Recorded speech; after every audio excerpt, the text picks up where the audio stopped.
Okay, everybody, welcome to Tropical Fruit Tuesdays. Welcome to the Sapotaceae 2.0, Mameys, Sapodillas, Canistels, and more. You'll see what's more. And my name is Jeff Wasielewski. I'm the Commercial Tropical Fruit Extension Agent for IFAS Extension, Miami-Dade County. And I'm calling this Sapotaceae 2.0 because with Tropical Fruit Tuesday, I give sometimes the same Tropical Fruit Tuesday more than once. And when I give it the second time, it's always better. And I recorded the first time, I put it on YouTube. But then when I give it the second time, I add a lot of slides. I take out some that I didn't like. So because of that, I'm trying to make the better ones and make those available on YouTube. So this will be that 2.0. So you'll be there for that. And you're all on mute. You're all able to talk to me in the chat. I'm trying to look at the chat as we go. So if you have a question as we go, you can put it in the chat. Usually, if you have a question as we go, it's because I didn't explain something clearly. So I'm glad to try to explain that as we go. Okay, so speaking of as we go, here we go. So Tropical Fruit Tuesday, Sapotaceae 2.0 is today. We also have something that we're doing this year with Jonathan Crane, Dr. Jonathan Crane from the Tropical Research Education Center, called the New Growers Workshops. And each month we do a new either one fruit or a pair of fruit. Last month we did lychees and longans, and this month, the 27th at 9 a.m. as a webinar, we're going to do mango. So that'll be really good. And then next month, Tropical Fruit Tuesday, we're going to do fruit with attitude.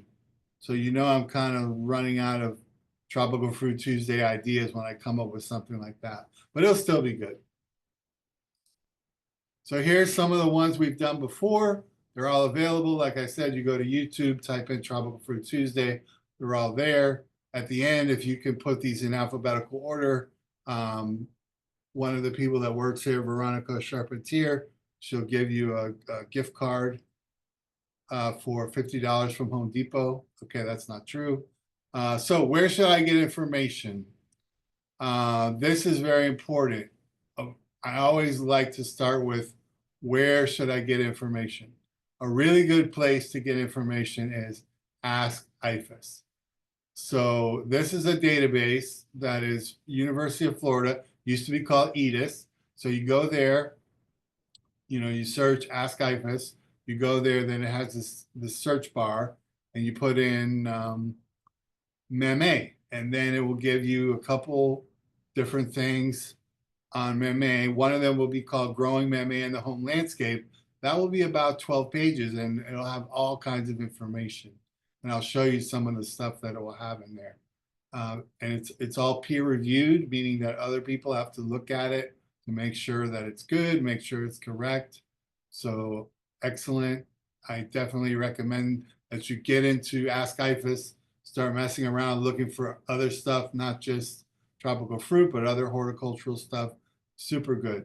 If University of Florida doesn't have it, check with other universities. So type in your maybe like breadfruit space edu and YouTube. Obviously, you can see things there because you're actually looking at them. So you can look at like 3 or 4 videos and kind of learn that way, which is a great way to learn. I think a lot of us do that. Master gardeners, I know there's at least one listening today, so shout out to her.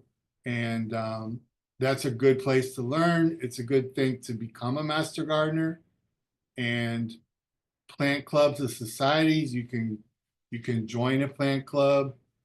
And like Rare Fruit Council International, they have that club, and they have meetings once a month. They have speakers, they have experts in the club, things like that.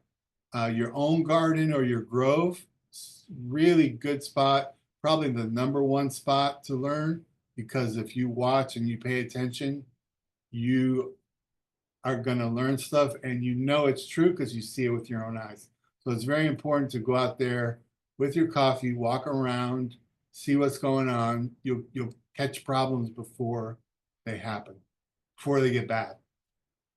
And then finally, beware the source of the information. Right now, in this day and age, it's so easy to put out bad information and to hear it over and over again. So look for these good spots to get information. So speaking of good information, I have a tropical fruit information page. You can search Miami-Dade Extension tropical fruit. It has all this information there, like where to buy fruit trees, where to buy fertilizer, all this information that I won't go through, but it's all there. Or you can scan the QR code. So just search Miami-Dade Extension tropical fruit. It's one page, has all these links. But enough about information. Now let's get some information on the Sapotaceae, including and starting with Mamey. Mamey looks like a football. There it is on the left. Beautiful leaves on the right. It's Puteria sapota. And other fruit crops in the Sapotaceae include Sapodilla, Kaimito, Canistel, Abu, and green sapote. We'll talk a little bit about each one, some more than others. Mamey comes from Mexico and Central America. And in Florida, there's about 600 acres commercially. Eleanor has the question, which site could ID a fruit? There's some good apps for that. I don't know. I haven't used them or tried them, but I know some of the young whippersnappers here in the office have it for like fruit or trees in general. They point it and it learns the tree or it says what tree it is. But you can always send the picture to IFAS and we will be glad to try to ID the fruit. Eleanor. Ken says PlantNet app is pretty good. I think I've heard that name, so I think he's right. So they flower on the stem, pauliferous. And there it is on the top left. You see the flowers and some little fruit. And then the bottom right, flowers and immature fruit at the same time. This is interesting and a little bit of trouble because I always say you're going to prune after you pick the last fruit, right? That's where you should prune so you don't mess up the bloom cycle. But in this case, the fruit are always there. When you pick those mature fruit, the next crop of fruit is already on its way. So you're going to have to prune off some fruit at some point. So it becomes, you're really going to have to do some good selection in order to do your pruning.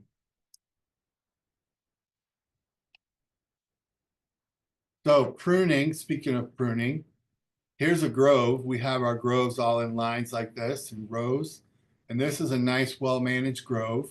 See, there's space to get through there. There's space for light and air, very important. You see the angle in the middle from top to bottom. So the top can get sun and the bottom can get sun.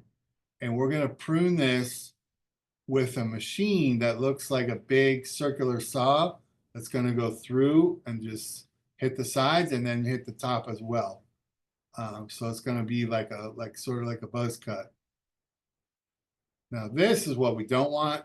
This is great for a park or if you want to live here and just be like that and have a lot of shade. But for production of fruit, not so great because the tree is shading out the tree next to it. And if anybody knows anything about fruit, they need full sun to produce fruit. So we want something more like this where everything or as much as possible is getting sunlight, not like this. This is just an example of what we may have seen a little bit this year. We didn't get down too low, but we did have some cool weather. So you get this little redness like this. Almost looks like minor element deficiency, but it's just a little cold stress. If it's cold like that, it looks like that, and then it drops its leaves, should be fine, should come back okay. Here's an example of bedding your trees. So this is Mameys up up about 14 inches higher than the ground around them. This would be good in an area that's prone to flooding, like an area that is marl soil. So cultivars, you really have two main commercial cultivars, Magana and Pantene. So Magana is March to April, Pantene July to September. Then you have some other ones which we'll look at. Maturity of the fruit. Remember, it's big and brown, looks like a football. It doesn't turn orange or red like a mango or yellow.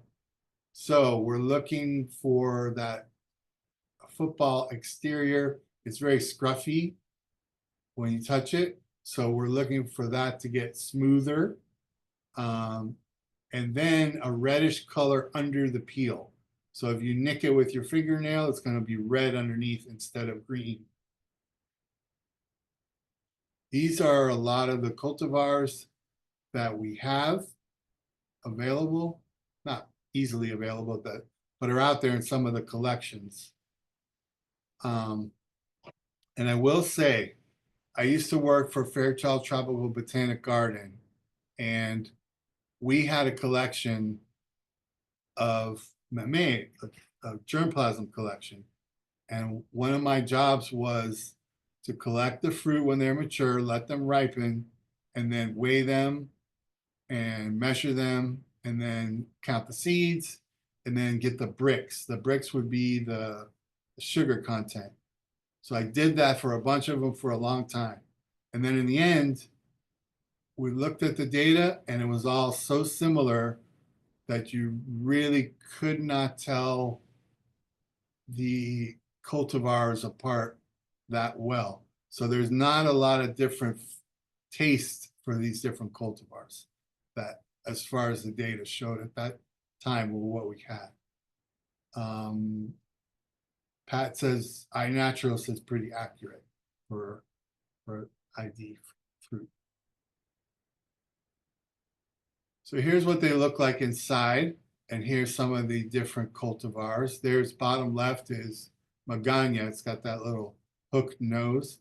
It's pretty big too, and it's one that is one of the commercial cultivars for South Florida. Ruth says, what about the new dwarf pumpkin pie cultivar? I don't know about that one, Ruth, I'll be honest, but it sounds delicious. And is the tree dwarf or the fruit is smaller? I'm guessing the tree is smaller, which would be really nice. Even if the fruit is smaller, that'd be nice too, because the fruit are pretty big for the maize. Tree is dwarf. Okay, very cool. So you see the flesh, soft. It sort of does have a pumpkin texture. It's a little sweeter, super good in like a milkshake or as an ice cream. Most of the Sapotaceae are good with dairy products. There's Pantene, top right. That's the other one. That's big commercial cultivar. And sometimes it's also called Key West. There's sometimes a battle that it's not Key West, but a lot of people think it's the same as Key West Pantene. Here's some pictures of deficiencies, minor element deficiencies. There's zinc and iron together, top left. Get that almost white look. And then iron, this is classic iron. And you can look at other fruit trees as well and kind of get the same look for other fruit trees and have the same deficiencies. Where like iron, you have the green veins and yellow in between. That's just very classic iron. So with that, you would use a chelated iron and you would drench it in the soil. And the chelated iron for South Florida with our high pH would have to be an EGDHA type, because that's what will let the iron go through the high pH and get to the roots. So remember I talked about Ask IFAS and the growing Mamey in the home landscape? So this is something that you'll find in the back of that publication. You'll find this little chart. Disease control, insects, when to fertilize, when to irrigate, when to weed control. So it has all this information. And for all the different tropical fruit, all the big tropical fruit, it'll have something like this in the back. So very nice.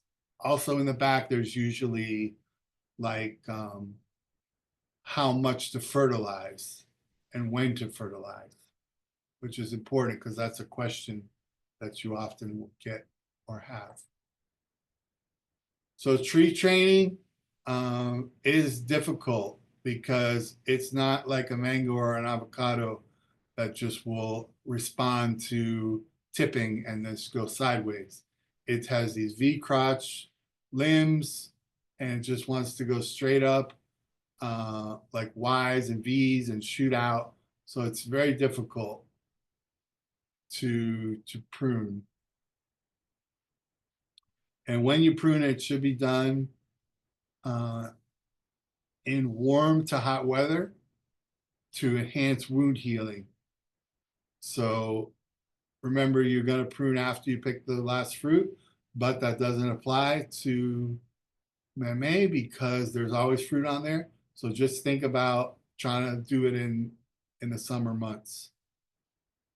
Perfect to do, right? Nice and fresh and warm and humid. So with the machines, you see the bottom right, that's one that was just topped and hedged. They're going to top that about 15 to 18 feet with about 6 to 8 feet in between the trees. And then you can selectively thin out branches to open it up to light a little bit. Here's what I was talking about, excuse me, with the red or orange underneath the peel to show that it's mature. So if you look at the two Mameys there, the one on the right in the circle, you see it's red. So that one was nicked with a knife and it's mature. So that means you could pick it and it would ripen. The one on the left is green there. You see it's nicked. So it's not mature and it won't ripen and if you pick it.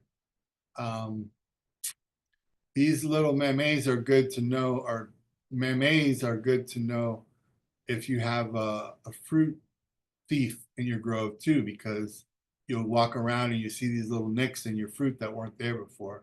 So you know someone's been up to mischief.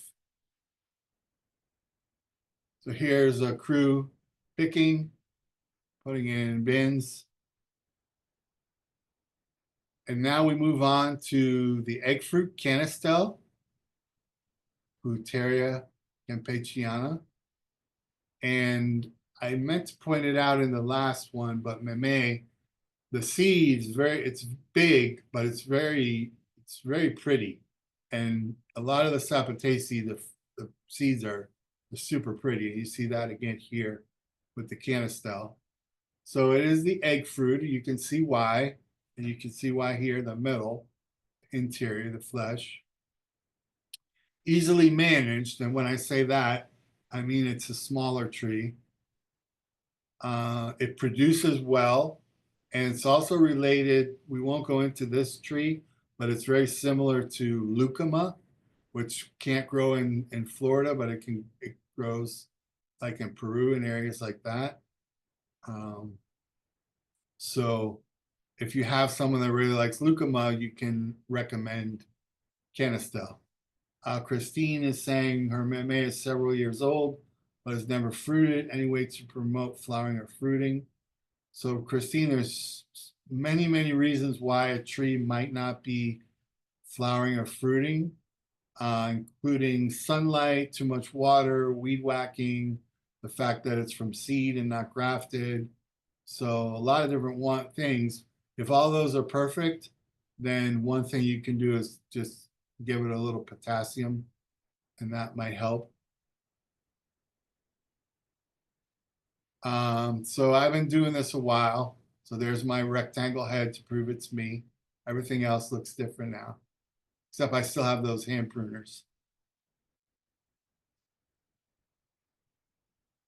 So there's also something called raw sapote that is thought to be, could be a canistel, could be something else, but it really tastes and just the same as a canistel, but you can see that it looks different there. And the canistel, the lucuma, and the raw sapote, they all do really well with dairy products, much like the sapodilla. So here are some cultivars. This is a super old picture. My first professional talk at the Florida State Hort Society actually had this picture as a slide. When I was a wee horticulturist, I was petrified to give the talk. So I go way back with Canistels. So these are some of the cultivars. I think they're all pretty good. And Oro and Trumpo, you can see they used to be named Trek 9680 and 9681. So they came from the Tropical Research Education Center. Now we go to Caimito. And this is a really pretty tree. And it's a very large tree and it likes to go up. So you need to be careful with it.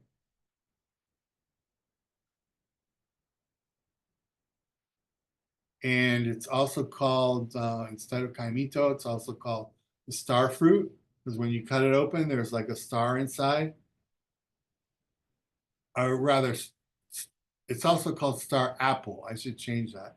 Star fruit is carambola. I got myself confused. I was going to say people get confused, and I'm confused. So it's star apple. And because when you cut it open, looks like a star inside. It's columnar, meaning it kind of goes up. It's related to the Florida native, the satin leaf, and very pretty. Again, it's a large tree. Ruthie says, what's the oldest canistel cultivar you know? I have a 30-year-old tree. I don't know the oldest. Fairchild's probably pretty old. Bruce is pretty old. 30-year-old tree. I mean, I was probably giving that talk 25 years ago, so these are older than they seem. So here's what it looks like underneath the caimito on the left. And it's, like I said, it's closely related to the native satin leaf. You see why it's called the satin leaf. So it's a very, very ornamental, pretty tree. So if you're gonna have a choice between a satin leaf or a caimito, obviously you're gonna choose the caimito because you'll get the bigger fruit to eat. You can eat the fruit of the satin leaf, but it's not gonna compare in flavor to the caimito. The caimito, if you look at the fruit, it's kind of gelatinous, and you don't eat the outside. You don't eat the seeds. You eat the interior. And one issue it has, which is a big problem commercially, is that it will scar. If it's next to a twig or it's next to something, it'll rub up against it when it's windy and it'll scar. So some commercial growers, when they have really prized good sized fruit, they'll bag them like they do guavas to keep them from scarring. Sapodilla, Chico Sapote or Níspero, and from Mexico and Central America. This is one that they used to use the sap for chewing gum before they made that artificially. And in Florida, there's about 255 acres. This one also is a really good looking ornamental tree, a very durable tree as well. So here's some of the cultivars. We look at the size, that's where we have most difference. And if we look at the fruit quality, we're all very good to excellent. Very good, very good, very good, very good, very good. And Dr. Crane put these tables together. And you see where he got the information down at the bottom.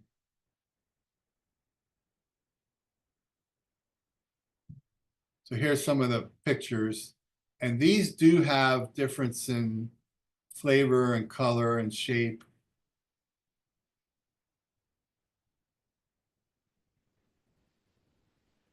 Here's Oxkutskab, ox. I need something like that top right here. Get a lot of fruit walking away over here.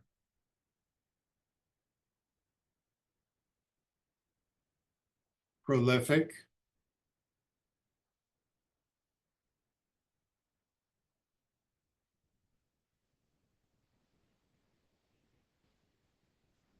Tikal. Morena. Look at that nice mahogany color. Morena. So if you haven't had Sapodilla, it's like brown sugar, and it's even got a little grit like brown sugar, which you might think is objectionable, but to me, it's definitely not. Tastes really nice, very sweet. So here's another one of those charts like I showed you for the Mamey. I have it for the Sapodilla as well. So when to fertilize, when to do micros, when to irrigate. And we see, if you look at the second row there, here, micros and iron. We're going to do micros. Iron is one of the micros, but we're going to do them separately. We're going to do the other micros as a foliar spray, and then iron as a chelated drench. That being said, what I want to show you is when you do it. You do it in the rainy season when it's wet. You don't do it in the dry season here because it doesn't work, because it won't get picked up. So that's what these charts show you, is like when to do everything correctly.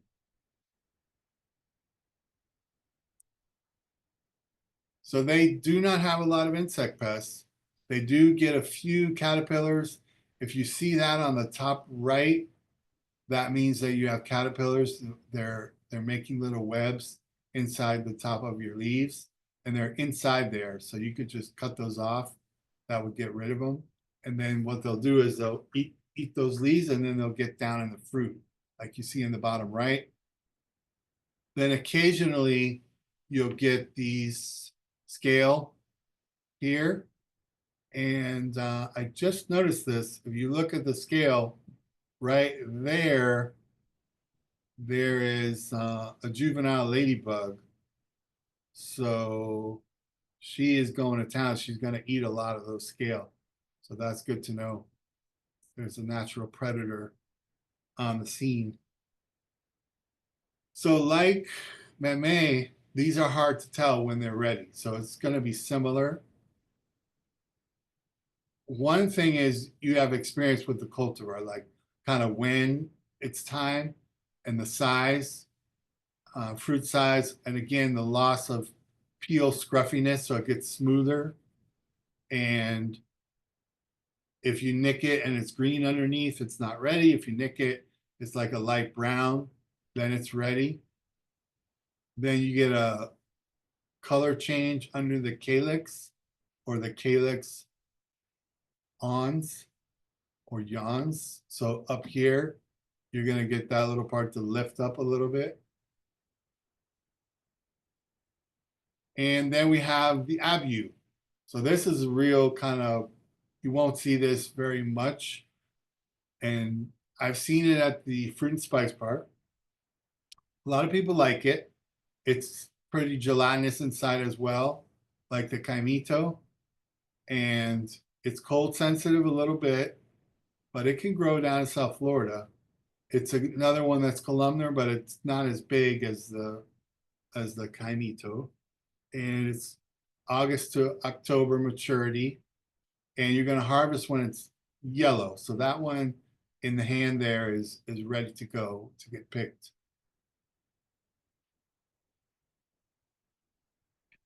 So there's a tree. You see how it's kind of up columnar, and then that's Eric Tiedig on the left. He's the owner of Pine Island Nursery.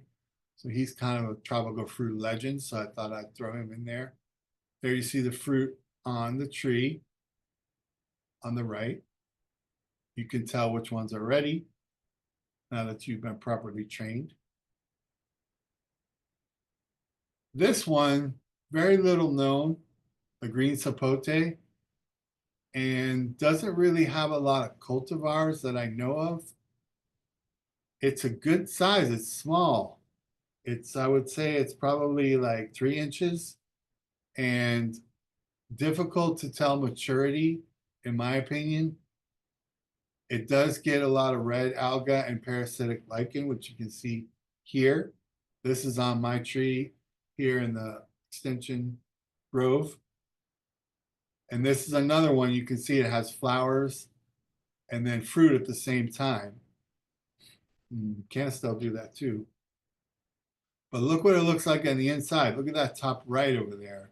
Look how pretty that is. It's like a mini Mamey, and it tastes just like Mamey. So for those of you that like Mamey, but you don't want to eat that whole fruit and you can't save some for later, you can get a few of these and eat them, and quite good. Speaking of quite good, Tropical Fruit Tuesday, Sapotaceae 2.0 is in the books. We're coming with New Growers Workshop on mango, March 27th at 9 a.m. Sign up for that. It's free. Fruit with Attitude, April 15th at 2 p.m. And if you guys could do me a huge favor, take this quiz. Not a quiz, sorry, survey. I'm putting the link in the chat. It's right there. And you can click the link in the chat, or you can use this QR code. I'm old school, so I would definitely, if it was me, I click the link in the chat. And this will help me a lot to get data on what you learned, what you didn't, what you like, what you didn't. And so Sapotaceae 3.0 can be even better. And Ruthie is asking, what can you share about white sapote? I can share that it's related to citrus, so it's not in the Sapotaceae, so I cannot say anything more about it. I'm sorry. No, I don't know too much about it, to be honest, Ruthie. It is, it's a big tree. I know that. And